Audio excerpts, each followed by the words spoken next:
Oke, bismillahirrahmanirrahim. Assalamualaikum warahmatullahi wabarakatuh. Perkenalkan, nama gue Hatta Agus Hairul, gue dari Universitas Pamulang. Di sini gue mau buat video tentang manajemen proyek informatika, di mana gue bakal ngebahas tentang bagaimana memanajemen proyek dari pembuatan sebuah aplikasi. Aplikasinya itu ya adalah aplikasi monitoring dan tracking proyek berbasis web, yang rencananya ini aplikasi yang gue buat ini bakal gue tujukan ke perusahaan konsultan proyek, dan juga rencananya bakal gue jadiin buat dalam penyusunan skripsi gue. Oke, sebelum kita mulai ke pembahasan videonya, gue mohon buat teman-teman semua nih yang nonton video gue ini, alangkah berkenannya buat kalian semua untuk mengklik tombol like, komen, dan juga subscribe. Oke, terima kasih sebelumnya teman-teman. Ya, kita mau langsung mulai aja ke pembahasan dari materi yang bakal gue bahas ini. Sebelum kita masuk lebih dalam, apa sih manajemen proyek informatika itu? Mungkin dari teman-teman kalian yang kalau emang jurusan IT udah paham lah apa itu manajemen proyek informatika, ataupun kalau yang bukan dari jurusan IT, mungkin di jurusannya juga ada ada mata kuliah tentang manajemen proyek, ya mungkin itu sih nggak beda jauh kayaknya. Tapi kalau yang manajemen proyek informatika itu ya emang lebih membahas tentang bagaimana memanajemen sebuah proyek, dari pembuatan sebuah aplikasi ataupun pembuatan website ataupun perancangan komputer, jaringan, dan lain sebagainya. Pokoknya yang berhubungan dengan informatik engineering gitulah. Oke, jadi manajemen proyek informatika itu merupakan kegiatan pengorganisasian informasi yang dibutuhkan dalam pembuatan sebuah proyek. Tujuan dari manajemen proyek sistem informasi itu sendiri adalah agar proyek dapat berhasil berjalan dengan lancar. Manajemen proyek informatika juga dapat menjadi kerangka kerja yang membantu project manager dalam menjalankan, menentukan, dan mengendalikan proyek agar proyek itu berjalan sesuai dengan jadwal yang sudah ditentukan. Jadi ya dengan memanage proyek itu kita mulai dari penjadwalan, terus biaya nggak over lah. Jadi mulai dari jadwal bisa selesai tepat waktu, dan mulai dari biaya itu nggak ada yang over, jadi bisa kita manage segalanya lah, dari mulai pengeluaran, pemasukan, dan lain sebagainya. Oke, di sini gue bakal ngebahas tentang tabel yang udah dari tadi kelihatan ya. Jadi di sini tuh ada tabel tentang jenis kegiatan yang ada dalam proyek aplikasi yang bakal gue jalankan di sini tuh. Pertama ada analisis dan desain sistem, terus yang kedua ada desain aplikasi, terus yang ketiga itu programming, terus yang keempat ada testing aplikasi, terus yang kelima ada instalasi program, dan yang terakhir ini menulis final report. Di sini gue ngasih kode-kode dari setiap kegiatan itu. Jadi analisis dan desain sistem itu A, dan sampai menulis final report itu F. Jadi berurutan A, B, C, D, E, F. Terus di sini durasinya juga udah gue tentukan, kayak analisis dan desain sistem ini bisa diselesaikan dalam jangka waktu 10 hari, terus desain aplikasi 12 hari, terus ada programming ini gue atur durasinya selama kurang lebih 1 bulan lah. Di sini 1 bulan kerja, yang artinya itu 28 hari kurang lebih, ya 4 minggu. Terus ada testing aplikasi, di sini gue atur penjadwalannya itu selama 6 hari, terus ada instalasi program selama 3 hari, terus menulis final report selama 2 hari. Terus di sini ada predecessor itu kayak keterkaitan gitulah antar kegiatan-kegiatan yang ada. Kayak di sini kan analisis dan desain sistem itu proses awal, jadi ya dia belum memiliki predecessor, kayak ya karena emang dia awalan di situ. Terus kalau di sini ada desain aplikasi ini memiliki predecessor itu ke A. Jadi kalau misalkan desain aplikasi ini bisa dikerjakan ketika analisis dan desain sistem itu sudah selesai. Nggak bisa loncat, misalkan analisis dan desain sistem belum kita kerjakan terus kita mau ngerjain desain aplikasi, ya itu bakal proyeknya bakal bisa hancur lah, jadi nggak terstruktur gitu. Terus kayak di sini ada programming ini memiliki dua keterkaitan, jadi memiliki keterkaitan ke A, ke analisis dan desain sistem, terus memiliki keterkaitan ke B juga. Artinya ini kayak kalau di programming ini ya, jadi misalkan kita mengerjakan dari awal analisis dan desain sistem, terus analisis dan desain sistemnya itu kita udah selesai nih, terus kita ngerjain yang apa, kita langsung loncat ke yang A. Terus kalau emang sumber daya manusia kita mencukupi, bisa juga langsung mengerjakan yang programming ya, dengan catatan saling koordinasi dengan orang yang mengerjakan desain aplikasi ini, agar tidak begitu hasilnya jadi tidak ada yang bertolak belakang gitulah, artinya jadi langsung klop gitu. Dan kalau yang di sini ada testing aplikasi ini berkaitan dengan yang programming. Terus ada instalasi program ini prodesesornya ke D. Terus ada menulis final report, dan menulis final report ini prodesesornya ke D dan E. Jadi kalau misalkan kita udah melakukan testing, udah mencatat segala kekurangannya, terus udah dibenerin, jadi ketika itu semua udah dilakukan tuh, yang testing itu udah selesai, kan emang biasanya langsung ke instalasi program. Cuma untuk lebih mempersingkat waktu, jadi sembari menginstalasi program, terus kalau emang sumber daya manusianya cukup juga, sekalian menulis final reportnya, jadi bisa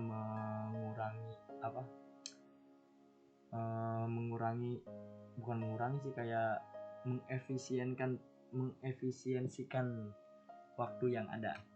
Seperti itu. Oke, kita di sini gue bakal sedikit menjelaskan tentang diagram CPM. Jadi dari kegiatan yang ini nih, kegiatan yang gue udah jelasin tadi, dari sini bisa kita buat langsung ke dalam model diagram CPM. Di sini tuh ada ya, yang activity ini nggak beda jauh sama ini. Gue cuma membuat di atasnya, jadi gue ngejelasinnya juga bisa lebih gampang gitu perlunya, jadi bisa kelihatan juga di situ. Oke, di sini diagram CPM. Apa sih diagram CPM itu? CPM itu kepanjangan dari Critical Path Method atau metode jalur kritis, yang merupakan model kegiatan proyek yang digambarkan dalam bentuk jaringan. Kegiatan yang digambarkan sebagai titik pada jaringan dan peristiwa yang menandakan awal atau akhir dari kegiatan digambarkan sebagai busur atau garis antara titik. Jadi di sini tuh kayak start ini yang tadi dibilang kayak titik itu kayak dari mulai jenis kegiatannya start, terus yang A itu tadi apa, analisis dan desain sistem, terus yang B itu desain aplikasi ya, yang B itu desain aplikasi, terus yang C ini programming, terus yang D ini testing, yang E nya itu instalasi, terus yang F nya ini menulis final report. Nah, jadi di sini tuh untuk membuat diagram CPM perhitungan maju, kita bakal membuat titik pertama itu di start. Nah, dari start itu langsung ke kegiatan pertama, yaitu analisis dan desain sistem, yang kita tadi kan udah kasih kode, yaitu kodenya A. Nah, ini A ini analisis dan desain sistem. 10-nya ini tadi durasi yang sudah ditentukan. Yang ini nih, ini kan bisa dikerjakan dalam waktu 10 hari. Nah, di sini kita masukin 10, dan di sini nih jadi emang 10 hari. Dan kita lanjut langsung ke yang titik B. Titik B ini desain aplikasi. Kan tadi desain aplikasi ini memiliki keterkaitan ke A, B ini prodesesornya A. Jadi B ini bisa dikerjakan dalam jangka waktu 12 hari. Di sini 12 hari. Dan buat menentukan ke selanjutnya itu kayak nih, 10-nya ini didapat dari yang A, analisis dan desain sistem. Jadi 12 ditambah 10, jadi total dari analisis dan desain sistem terus sama desain aplikasi totalnya itu 22 hari di sini. Nah, kita lanjut ke yang C. C ini tadi programming ini memiliki prodesesornya ke A dan ke B. Nah, di sini kan tadi yang ini programming nih yang C, durasi yang sudah ditentukan itu 28 hari.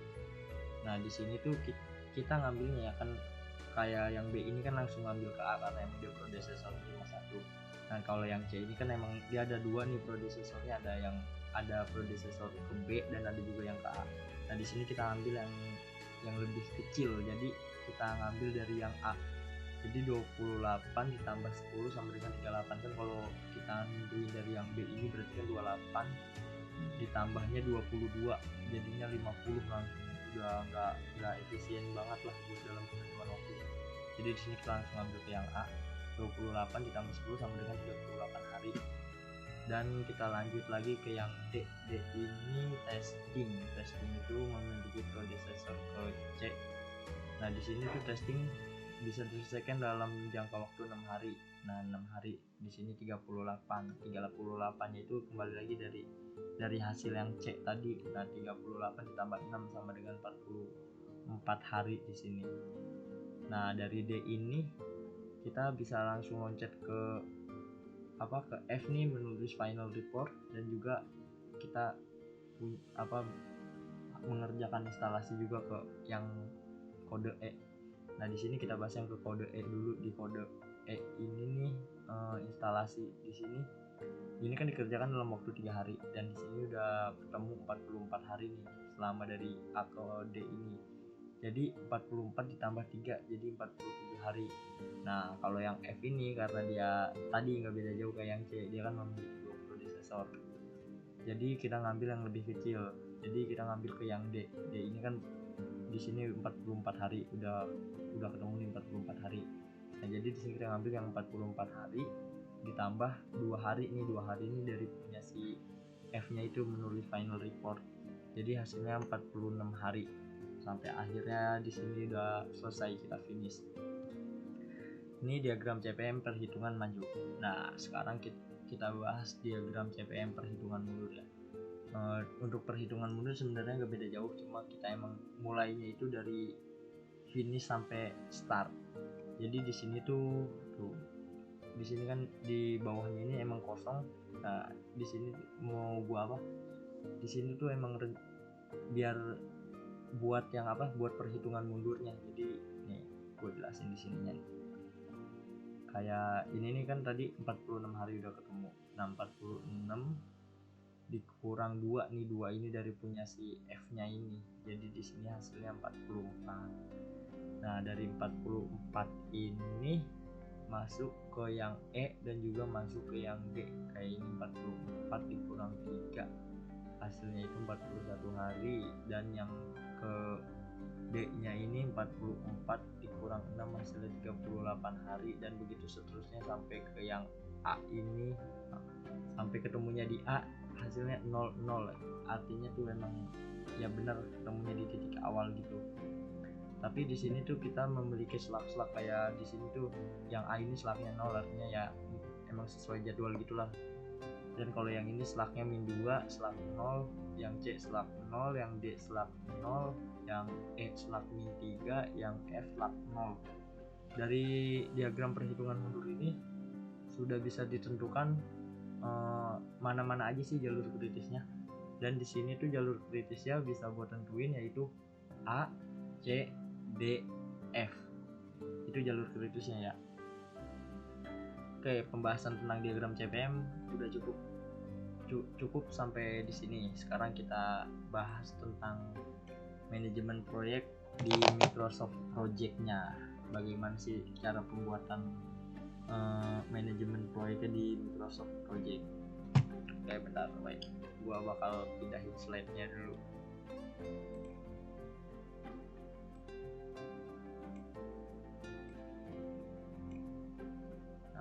Udah tampil sekarang tampilan Microsoft Project 2. Di sini gue pakai Microsoft Project 2007. Sebelumnya sedikit gue bakal jelasin apa sih Microsoft Project itu. Jadi Microsoft Project itu adalah perangkat lunak kembangan dari Microsoft yang bertujuan untuk membantu manajer proyek dalam mengembangkan jadwal, menetapkan sumber daya untuk tugas-tugas, melacak kemajuan, mengelola anggaran, dan menganalisis beban kerja. Nah, di sini tuh tadi kayak yang kan sebelumnya yang di Excel itu gue membuat kegiatan-kegiatan inti lah. Nah dari di Microsoft Project ini, dari kegiatan inti itu gue rinci-rinciin lagi. Kayak di sini nih ada analisis dan desain sistem. Di dalam analisis dan desain sistem itu apa aja sih kegiatannya? Di sini ada observasi pengumpulan data untuk aplikasi, terus ada membuat data flow diagram, terus membuat kamus data, terus membuat proses specification, terus juga membuat entity relationship diagram, terus yang terakhir ada dokumentasi analisis dan desain sistem. Mungkin gue di sini langsung ngejelasin aja ya. Kayak ini analisis dan desain sistem kan dapat dikerjakan dalam jangka waktu 10 hari. Nah di sini tuh gue ngebaginya tuh kayak observasi dan pengumpulan data untuk aplikasi dikerjakan dalam waktu 3 hari nih. Mulai proyeknya ini gue tentuin dari mulai tanggal 10 bulan 1 2022. Jadi mulainya itu dari Senin tanggal 10 dan finishnya itu di tanggal 12 bulan 1 2022. Sebenarnya ini otomatis ya kalau misalkan lu buat dari awal. Kayak di sini gue misalkan tentuin 3 hari. Ini gue ganti dulu dan misalkan 5 hari di sini. Dan di sininya mulainya tetap tanggal 10, tapi di finishnya ini ntar otomatis bakal selesai di tanggal 10, 11, 12, 13, 14, bakal selesai di tanggal 14. Kita lihat coba. Nah di sini tuh bakal selesai di tanggal 14, kita bisa lihat. Dan durasinya ini pun nambah sendiri, yang tadinya 10 hari sekarang jadi 12 hari. Ya kita rubah lagi aja ya, soalnya di inian gua kan cuma berapa, 3 hari tadi ya. Oke, benar 3 hari. Dan di sini membuat data flow diagram. Terus di sini ada subbagian yang kedua itu ada desain aplikasi, di mana jenis kegiatannya itu ada membuat desain menu aplikasi dan form entry, terus membuat desain report, terus dokumentasi desain aplikasi. Jadi di desain aplikasi ini sebenarnya belum masuk ke program. Jadi kayak di desain aplikasi ini kita masih gambaran konsepnya lah. Kayak di dalam menu aplikasi ini ada apa aja, dan posisinya mau di mana aja tuh. Kayak misalkan menu utama posisinya sebelah sini. Jadi masih belum masuk ke program lah. Terus baru di sini di programming ini ada pembuatan front end dan back end. Nah kalau front end ini emang lanjutan dari yang ini nih, dari desain menu aplikasi. Jadi desain menu aplikasi udah ditentuin nih konsep-konsepnya mau gimana, dan jadi tinggal kita eksekusi buat programnya aja. Programnya itu yang front end. Kalau back end itu kayak program dari pembuatan database-nya dan hal-hal di belakangnya yang mendukung dari aplikasi tersebut. Terus ada juga di sini dokumentasi program. Terus yang keempat ini ada testing. Di testing ini kita melakukan tes terhadap program, terus memberi catatan perbaikan dan juga dokumentasi testing. Ini kita durasinya itu selama 6 hari. Kalau yang programming tadi itu selama 28 hari.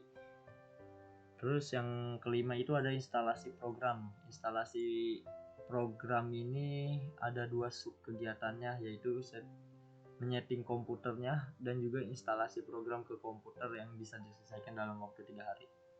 Jadi emang di sini tuh udah ketentuannya udah pasti. Kalau kita buat dari awal pasti otomatis. Kalau di sini misalkan nih 3 hari kayak tadi tuh di observasi 3 hari, terus kita tentuin tanggalnya tanggal 10. Di sini finishnya otomatis udah ke ini. Dan kalau ke bawahnya nih kayak misalkan kita setting 1 hari dan kita tentuin aja tanggal mulainya, finishnya juga bakal ngikutin sendiri. Oke, dari sini tuh langsung ke kayak ini resource name ini kayak buat menentukan biayanya. Di sini gue sebenarnya udah ngebuat kayak apa, resource sheet-nya. Di sini ada resource sheet nih. Resource sheet ini ada dari analisa sistem nih. Terus inisialnya AS, terus max unitnya itu maksudnya sumber daya manusianya. Kalau max unit 100% ini ya gue mininya berarti dia bisa dihandle dengan 1 orang. Terus standar rate-nya itu kayak bayaran per harinya itu 400.000 di sini gue taruh, terus overrate-nya itu kayak uang lemburnya lah, kalau emang dia lembur 400.000 juga. Dan ini base kalendernya standar. Oh ya, kalau yang tadi, nah dari sini nih, di sini udah gue tentuin semua, baru buat kita balik lagi ke yang apa, Gantt chartnya. Ini buat di resort name sini nih, buat nentuin biaya yang tadinya itu costnya deh. Kayak di sini nih kan analisis sistem dari observasi pengumpulan data, berarti jenis kegiatan ini analisis sistem. Dan di sini membuat data flow diagramnya juga di sini analisis sistem. Kita ganti. Ya, kita ganti dulu ya semua ya. Jadi analisis sistem.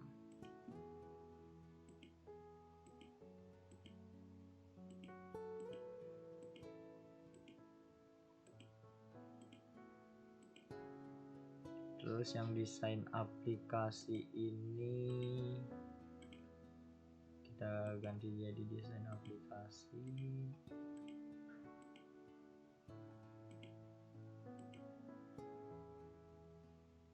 Terus yang programming di sini programming. Terus yang testing. Oh, ini salah nih, bilang. Testing di sini, testing dan QA di sini bukan ini nih, bukan desain aplikasi. Di sini kita masuk ke report dan dokumentasi, soalnya di sini pendokumentasian. Dan ini juga sama, report dan dokumentasi. Terus memberi catatan perbaikan testing, di sini masuk ke tetap testing. Nah, yang ini dokumentasi. Terus yang instalasi di sini instalasi, ini juga sama. Nah, instalasi. Nah, ini kan udah kita tentuin nih semuanya nih. Dan kayak analisis sistem ini berarti dia nih bisa dikerjakan oleh satu orang, dan bayaran per harinya itu 400.000. Jadi kalau kita balik lagi ke Gantt, bolak-balik kalau di sini. Jadi kalau kayak ini nih, berarti kan analisis sistem dia diselesaikan dalam 3 hari oleh satu orang, berarti bayarannya itu 400 kali 3 1.200.000. Jadi kalau ini gue pakai Microsoft yang lama sih. Biasanya kalau Microsoft Project yang baru tuh di sininya bisa langsung kelihatan nih, di sampingnya tuh ada di samping resource name ini ada cost-costnya, jadi bisa langsung kelihatan di situ berapa biayanya. Cuma kalau yang 2006 ini gue harus buat reportnya dulu kayak di sini nih. Ini gue bakal buat reportnya. Oke, gue select dulu cash flow, gue pilih yang cash flow ya. Nah, di sini bakal keluar nih. Kayak di sini nih desain observasi pengumpulan data, totalnya itu 1.200.000 karena emang tadi kan dia diselesaikannya dalam waktu 3 hari. Terus yang membuat data flow diagram, terus membuat kamus data 400. Jadi total di tanggal 10 ini, ini nggak kebagian ya packnya ya. Total di tanggal 10 ini 2 juta pengeluaran buat hari itu. Oh, kayaknya kita pakai yang lain aja nih, jenis laporannya. Nah, ini lebih enak dilihatnya.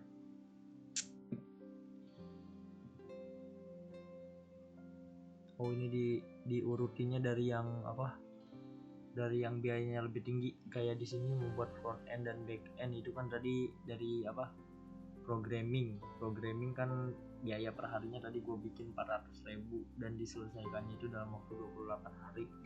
Jadi 28 kali 400 ya sekitar gini tuh 9.200.000. Terus di sini ada membuat desain menu aplikasi yaitu 1.500.000. Terus ada membuat desain report dan from report. Sampai di sini tuh ketahuan total anggarannya itu 20.250 di sini total anggaran untuk pembuatan aplikasi monitoring proyek dari mulai awal sampai dengan akhir selesai sampai dengan membuat final reportnya.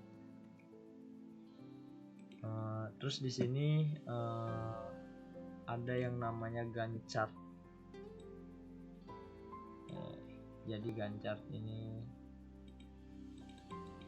nah di sini tuh kan ini gue mulai awal tanggal 10 bulan 1, dan emang di sini udah tuh tanggal 10 bulan 1 Januari.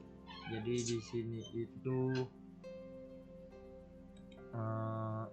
kayak di sini nih,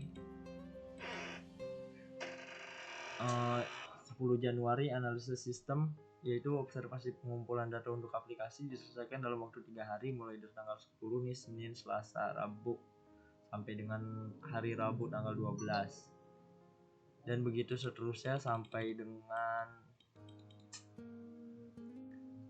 selesai menulis final reportnya. Iya,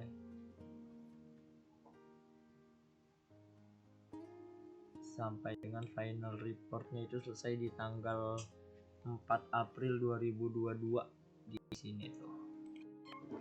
Jadi kurang lebih dalam pembuatan aplikasi ini bisa diselesaikan dalam waktu kurang lebih 61 hari, sekitar 2 bulanan lah. Ya mungkin 2 bulan lebih, soalnya kan yang gak full gitu. Di sini kan emang Sabtu Minggunya udah otomatis libur. Jadi kalau di sini gue nyetingnya nih, misalkan gue mulai di hari Jumat nih kayak ini, di hari Jumat diselesaikan dalam waktu 3 hari.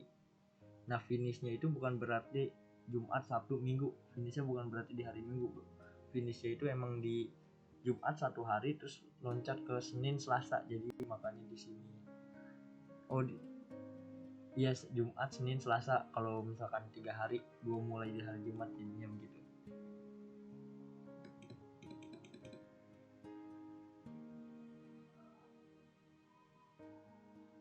Ya mungkin itu aja yang bisa gue jelaskan. Mudah-mudahan kalian semua bisa memahami apa yang gue omongin tadi ya. Mungkin mau segitu aja. Mohon maaf jika ada kesalahan kata ataupun ucapan yang kurang dimengerti oleh kalian. Mudah-mudahan video ini bisa sedikit membantu atau sedikit membuat Anda paham tentang manajemen proyek. Kurang lebihnya mohon maaf. Wassalamualaikum warahmatullahi wabarakatuh.